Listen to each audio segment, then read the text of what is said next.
continent is challenged by issues of leadership, democracy and development. But many countries on the continent are braving the odds to chart a new course of prosperity for their citizens. On this program, Africa Weekly, we shall be bringing you stories from across the continent which gives hope of a brighter future. Now this week, our main focus is on how some African countries are leveraging on their diaspora resource to bring development to their country, with Nigeria and Togo showing the way. And we have a guest to give insight into this development. We will also bring trending stories around the continent, starting from the home front. I am Joyce Ikogu, welcoming you to Africa Weekly.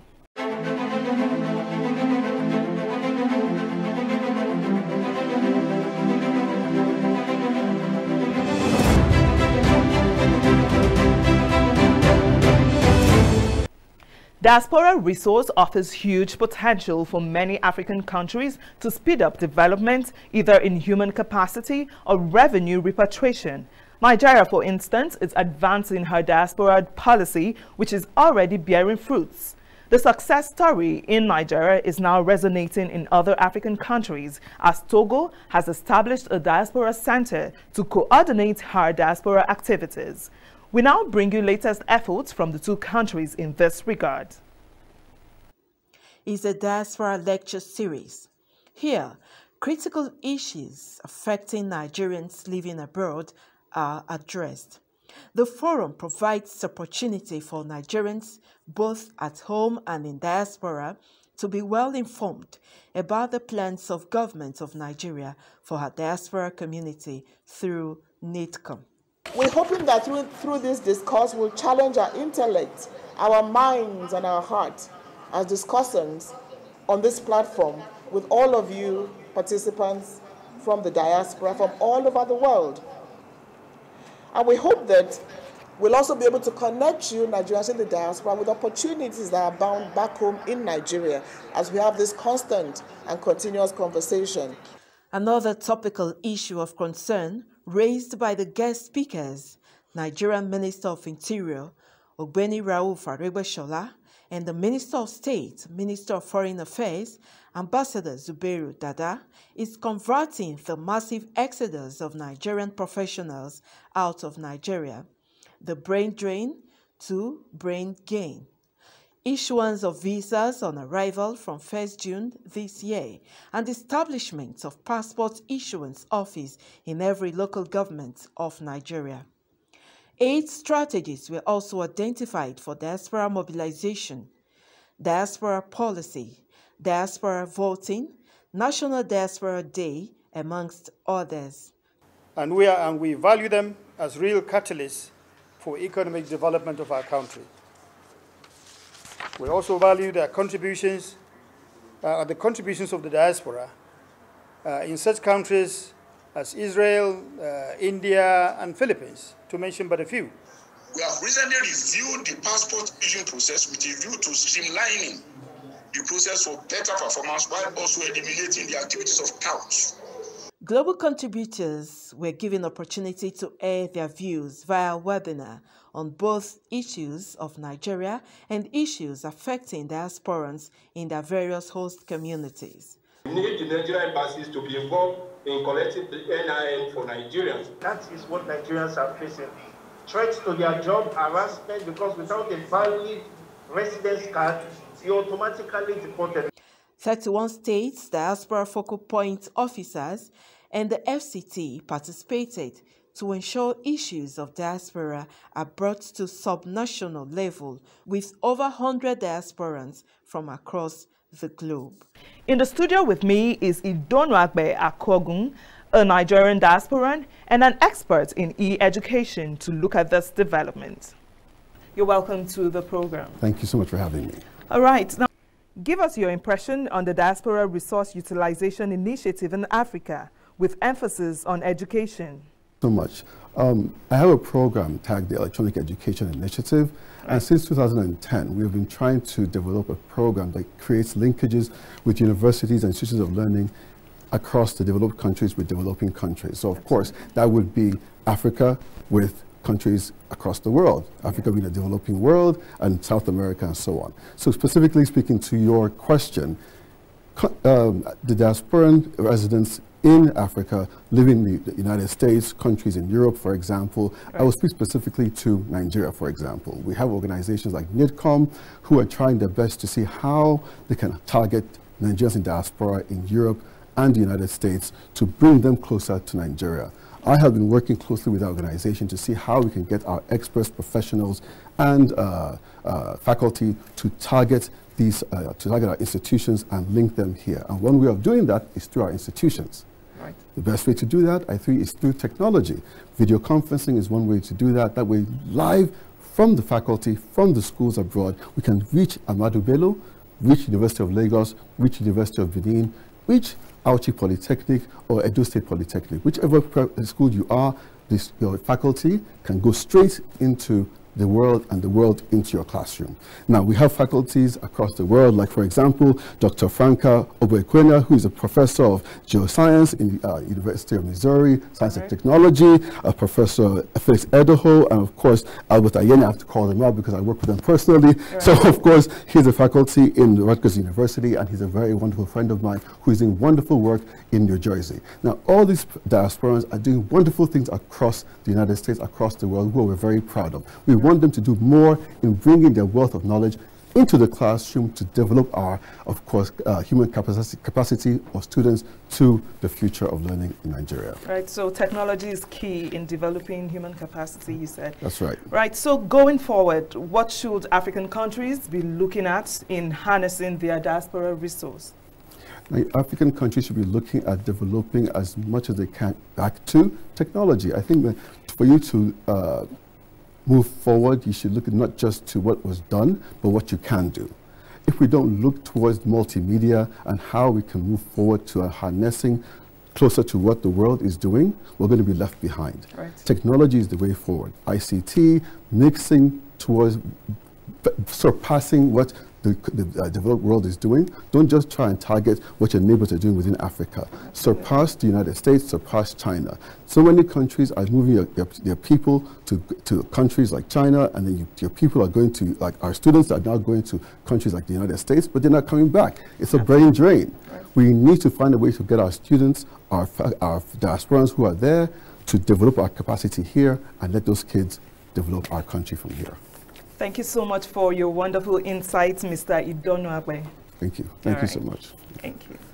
This is Africa Weekly. The program returns after this break.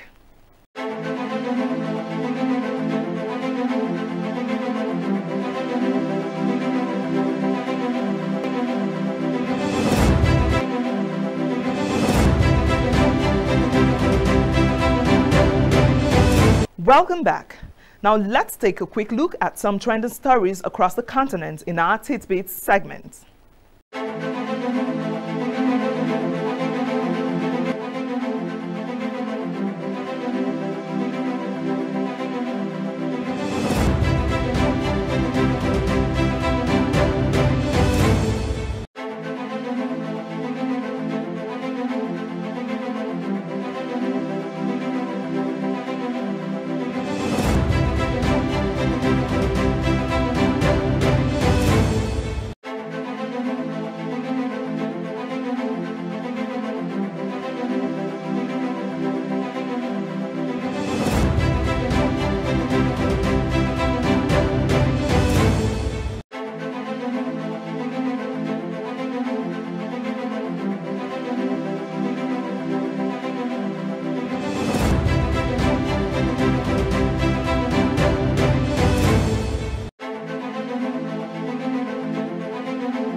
Next is the segment on Nigeria's perspective, in which we bring you major developments in Africa during the week's special focus on how they relate to Nigeria.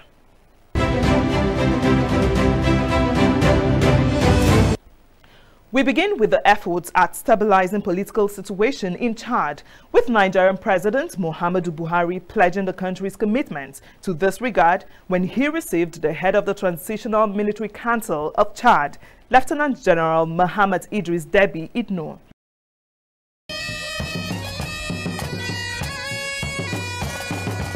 The Chadian transitional leader, Lieutenant General Muhammad Idris Deby Itno, is visiting Nigeria for the first time since coming to power on the 21st of last month.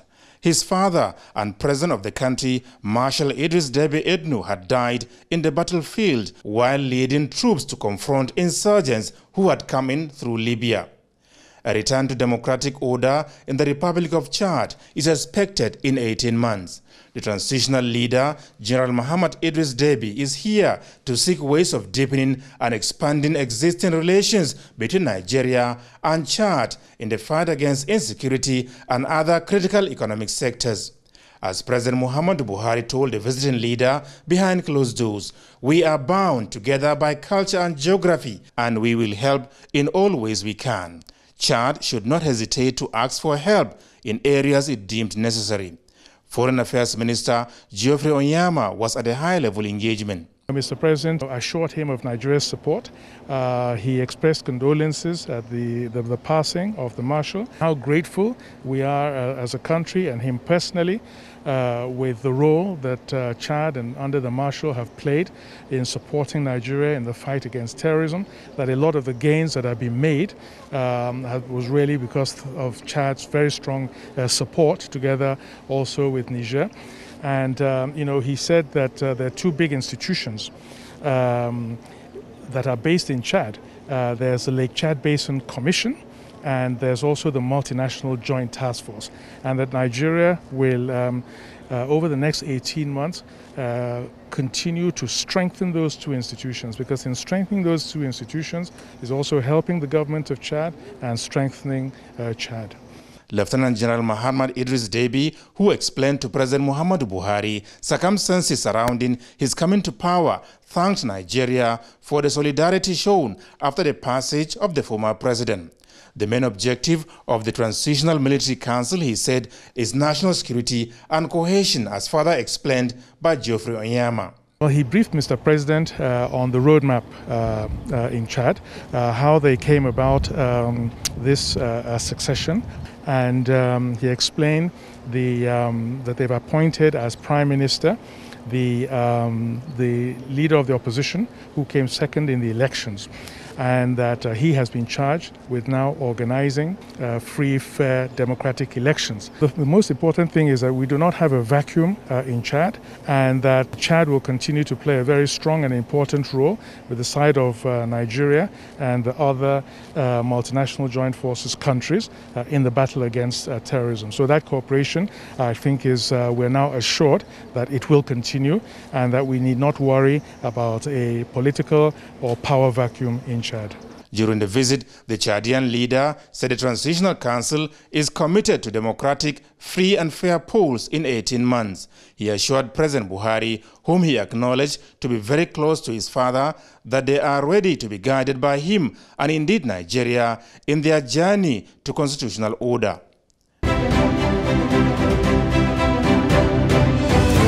On the economic front, we examine the ties between Nigeria and Tanzania dating back to the 60s, with the two countries working within the framework of the African Union to develop and promote trade, investment and tourism. 61 years on, the bilateral relations between the two countries have continued to wax stronger. Let's join Charles Alpha to tell us how the two countries are leveraging on their huge natural resources and the opportunities the African continental free trade present to foster their relationship. Tanzania's land of Kilimanjaro, the Serengeti, Ngorongoro, and Zanzibar are some of Tanzania's tourist sites, contributing about 16% of the country's GDP and nearly 25% of the total export earnings. Nigeria, on the other hand, boasts of oil and gas industries and abundant arable land for agriculture. This is aside its own tourist sites such as the Yankari Game Reserve, Obudukatu Ranch, Ikogosi Warm Spring, The Confluence, Tinapa Resort, Olumorok, and many more. Nigeria's oil alone contributes about 65% to government revenue and 88% of Nigeria's foreign exchange earnings, with indigenous companies in some African countries like Tanzania. Nigeria and Tanzania's abundant resources present large markets to the African continent and the world, and realizing their full potentials require economic and political diplomacy for the survival of both economies in the challenging times. The African Continental Free Trade Area commenced trading on the 1st of January this year with African Union heads of state and governments, Tanzania and Nigeria inclusive, underscoring the urgent need for members to key in.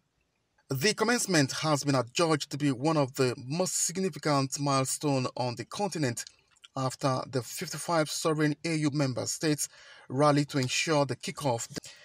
In view of these opportunities, the United Republic of Tanzania intimated key players and journalists with its plans towards the realization of the AfCFTA agreement. The forum tagged Nigeria-Tanzania Tourism, Investment and Trade Forum. It was held in Abuja and Lagos. Tanzania High Commissioner to Nigeria, Ambassador Benson Bana, believed the event would increase the number of tourists from Nigeria to Tanzania from 6 to 12,000 and the volume of Tanzania's goods and services into the Nigerian market from an average of 13,641 tons per year to 15,000 by December 2022. International engagements are indeed contemporary diplomatic relations are leaning more on economic and cultural diplomacy rather than traditional political diplomacy. A historic African Continental Free Trade Agreement presents an opportunity for greater economic interactions between our two countries. Business experts were of the opinion that the gradual evolution of the two countries' economies, which has been as a result of their diplomatic and economic relations over the years, now requires new ideas and strategies to stay afloat. African Continental Free Trade Area offers lots of benefits to member states, particularly those with competitive advantage and enabling infrastructures. Its objective is to eliminate or reduce tariff and non-tariff barriers amongst the 54 countries that agreed to be members of the bloc by providing a single market for goods and services. African countries will, for the first time, be able to trade amongst themselves much more effectively, competitively, but at the same time reaping the benefits. 54 AU member states have signed the AfCFTA, with the exception of Eritrea, while Djibouti, Ethiopia, Kenya, Rwanda, and Uganda have all begun to reduce their tariffs, starting with a linear reduction on 90% of tariff lines as a step towards fast-tracking the implementation.